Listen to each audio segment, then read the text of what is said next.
Today, I'm going to teach you one of the most important short stories from ICSE section, The Blue Beats. The Blue Beats by Norah Burke describes about the Indian pathetic condition after independence. Exactly, this story was written in 1953, where the rural background of our Indian society has been depicted, particularly the forest area, where at that time there was a lot of poverty. And in this story there are particularly 4 parts. The first part deals with a crocodile. The second part about a poor little girl, Sita, how she looks, and the pain she has to carry. And the third part describing the marketplace and how they lived, the poor people. And Sita, a poor girl, and her desire was just to have a necklace. And the fourth part, and the most important part, the place where Sita fights or tries to save a woman, a tribal woman, and with the courage she shows in killing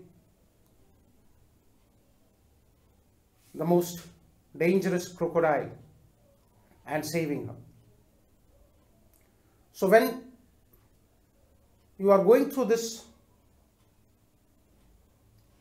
you first should be prepared with your textbook, this one, so that you don't have any problems while going through the story. The students sometimes find it difficult because of the few words the writer has used, but be don't afraid. I will try to give you the meanings, but if any word which you don't understand,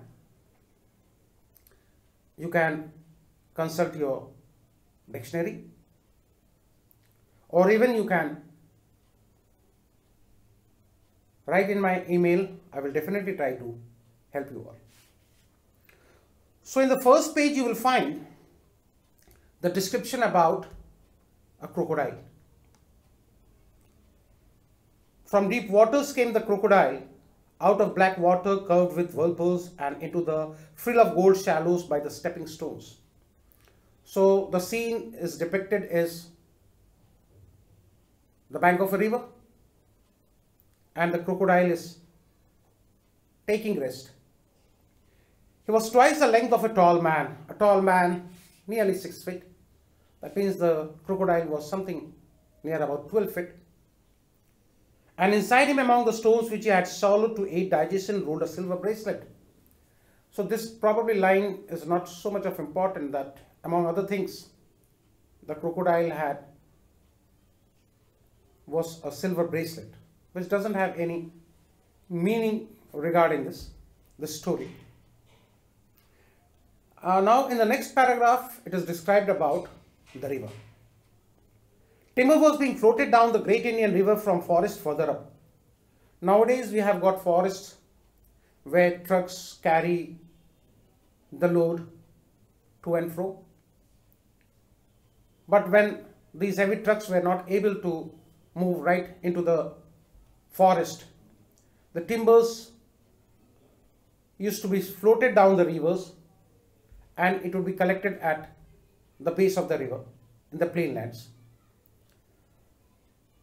So timber was being floated down this great Indian river from forest further up, and there were sleepers lying stuck around the stones until someone came to dislodge them and send them on their way.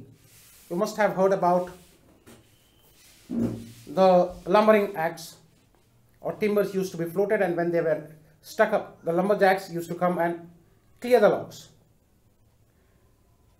The crocodile had no need to hide himself. He came to rest in the glassy shallows among logs and balanced there on tiptoes on the rippled sand with only the raised eyes out of water and raised nostrils breathing the clean sunny air. And as you know that crocodiles, they are absolutely not afraid of anything, particularly in the river. They are a great force in this river. So they didn't have to hide anything. So the crocodile was very happy on the shallow waters of the river. Now in the next paragraph, it describes about the crocodile. Around him, broad sparkling water traveled between cliffs and grass and forest hills. A jungle came out of the scrub each side and down to the sun-whitened stepping stones on which little flycatcher was flitting and trilling along. The mugger crocodile, mugger means large. The large crocodile, blackish brown above and the yellow-white underlay motionless, able to wait forever till food came. As we all know that the crocodiles, they can be without food for few days and even weeks. Probably just like the camels in the desert, they can survive without water for many days. Similarly, the crocodiles, they can survive without food for few days and even weeks. This antediluvian means ancient, saurian means reptile, this prehistoric juggernaut or an unstoppable force, a vast force in the water propelled by the unimaginable and irresistible power by the huge tail, lay lapped by the ripples. And as you know that the actual force of a crocodile lies in its jaws and its tail. His mouth, running almost the whole length of the head, a huge mouth of the crocodile, was closed and fixed in that evil bony smile, and where the yellow underside came up to it, and it was tinged with green. So the top of the crocodile was brownish in color, and the underneath of the crocodile was yellow in color. Next page describes about the problems which a crocodile has to face from its birth till it is able to help without any risk. From the day perhaps 100 years ago when the sun had hashed him in the sandbank, as you know that the average years a crocodile can survive is more than 100 years. And he had broken his shell and got his head out and looked around, ready to snap at anything before he was even fully hatched. From that day when he had at once made for the water, ready to fend himself immediately, that the day it has hatched, it had to reach the water and it has to defend itself, because there are fish and other such animals and large fishes which can eat even small crocodiles. He had lived in the branches, brainless craft and ferocity, escaping the birds of prey and the great carnivorous fishes that eat baby crocodiles. He had prospered, catching all the food it needed and storing it till putrid in holes of the small decaying parts of the food it ate in the bank, tepid water or lukewarm water to live in, and plenty of rotted food grew him to his great length. So this paragraph is quite important, where the difficulties the crocodile had to face after his birth till it became quite or grew old enough. Now nothing could pierce the inch-thick armored hide. Now the writer is trying to make up the story where it tries to show that it is very difficult to kill a crocodile, because the top of the crocodile is very thick, the skin, Not even rifle bullets which would bounce off. The eyes and the soft underside offers a place. So the vulnerable part are the eyes and the underneath of the crocodile. If anybody can strike that part, then it can be killed. He lived well in the rivers, sunning itself sometimes with other crocodiles, muggers, as well as long-snouted fish eating gharial, again a Hindi name for crocodiles, a variety of a type of a crocodile. On warm rocks and sandbanks where the sun dried the clay on them quite white, and where they could plop off into the water in a moment if allowed. The big crocodile fed mostly on fish. Now this is the most important paragraph till now. That what were the food of the crocodile? The big crocodile fed mostly on fish. Remember, there are many key words in this. They fed on fish, but also on deer and monkeys that came to drink. So the next key words, deer, monkey, perhaps a duck or two. Duck is a key word. But sometimes here at the ford, he fed on the paddocks full of parasites or a skeleton cow. So remember one more keyword, skeleton cow. And sometimes he went down to the burning hearts and found the half-burned bodies of the Indians cast into the stream. As you all know that the Indians, they probably burn the dead bodies, the Hindus particularly. And they don't wait till the whole body is burnt due to some rituals. And the people, those who are responsible to take care that the body is burnt, they probably don't wait for that. So nearly half burned or more than half burned bodies, they are thrown into the river. And this crocodile used to come up and eat the half decayed bodies. So in this paragraph, please remember a very, very important paragraph. The big crocodile fed mostly on fish, but also on deer and monkeys that came to drink, perhaps a duck or two. But sometimes here at the ford, he fed on paddocks full of parasites or a skeleton cow. And sometimes he went down to the burning hearts and found the half-burned bodies of the Indians cast into the stream. So this is a very important paragraph. Please mark it. Beside him, the shores lay waiting glimmered a blue gem. Now, the writer has come across the topic. There was a blue gem lying in the water. What was that blue gem? If it was not a gem though, it was sand-worn glass that had been rolling about in the river for a long time. By chance, it was perforated right through the neck of the bottle, perhaps a blue bead. Just like the bottle of the neck of a bottle, it has been rolled over and over. Now it was quite trim one with a hole inside it, ready to be used as a gem. Nobody would probably think nowadays probably a bottleneck to be a gem. So it was probably a gem for the little girl, Sylvia. In the still noisy village above the ford, out of the mud house, the same color as the ground, came a little girl, a thin, starveling child dressed in an earth-colored rag. She had torn the rag in two to make the skirt and sari. As I had told you, the first part deals with the crocodile, the river. Now the next part about the little girl, Sylvia. She was very poor, a thin, starveling child. Starveling over here means not thin, but due to the lack of food, she was starveling. Dressed in an earth-colored rag, the only thing she could have probably was rags. Next paragraph again important. Sita was eating the last of a meal, chapati wrapped around a smear of green chili. Just think the poverty that the little child had to eat this chapati, or what we call Indian bread, roti. It was mixed with green chili and a rancid, means foul smelling, bad smelling, old, or probably not fit to be eaten.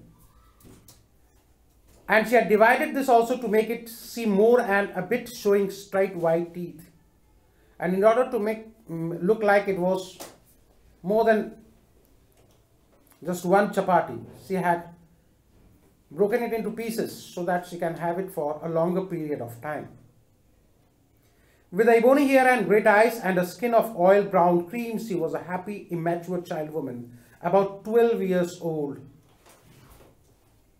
Now, the writer has used again a very important word, immature child woman. For a 12-year-old girl, the writer has used woman, because remember, we are talking about something 70 years back when girls were married off at a very young age of near about 10 to 12 years old.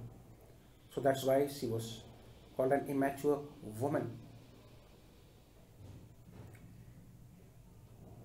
In all her life, she had never owned anything but a rag. Just see the poverty. That in her whole year, 12 years, she had owned nothing, no dress, just rags. She had never owned even one anna, not a pie. Nowadays, probably you have not heard about an anna. Now, probably the currency is used rupee, 1 rupee. But before that, it was anna, 6 1/4, 1 anna. Not a pie even to buy, say, a handful of blown glass beads from that stall in the bazaar, where they had piled like stars, or one of those thin glass bangles that the man kept on the stick, and he could choose which color you would have. That she did not have any, not even an anna or even a pie, one paisa, one about 100th of a rupee, that she could buy anything, bangles, anything sort of that. But she knew what finery was, though she had been with her parents and brothers all through the jungle to the little town at the railhead where there was a bazaar. She was poor, but it doesn't mean that she didn't knew anything about the fancy items, because she had gone to the bazaar with her father and brother. And she had walked through all the milling people, or the people, those who used to work over there, and the dogs and the monkeys full of fleas, because unkept they were. The idling, gossiping, bargaining humanity, spitting beetle juice, beetle pan, which you know, the bad habit of the Indians. They were spitting these beetle juices here and there. Heard the bell of a sacred brook clonking as he lumped along through the dust and the hubbub. Now probably you don't know about the sacred bulls, but it's a way of earning money by certain people carrying bulls and telling the fortunes of the people. She had paused amazed before the sweetmeat stall, and in the bazaar she had stopped at a sweetmeat shop, the shopkeeper selling sweets, to gaze at the brilliant honey confections abuzz with dust and flies, again in an unhygienic manner. The smell wonderful above the smells of the drains and humanity and cheap cigarettes. So in this bad smell of all other things around, probably she liked the smell of the confectionaries. At home she had sometimes tasted with wild honey, because this was probably the thing which she could have got free of cost, the wild honey, or crushed the syrup of a stalk of sugar cane, or probably, as you know, that sugar canes are also available. But these sweets were green and magenta. But now she was most concerned about the forest area.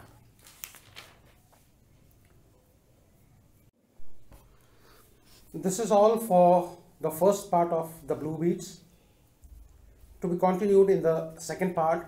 But please remember the 3 most important questions which you can get till now. I will definitely be giving you the questions, the RTCs, reference to context, later on. But what we did till now, the 3 most important parts: the description about the crocodile. Number 2, what did the crocodile usually feed on? Question number 3, describe the little girl Sepia.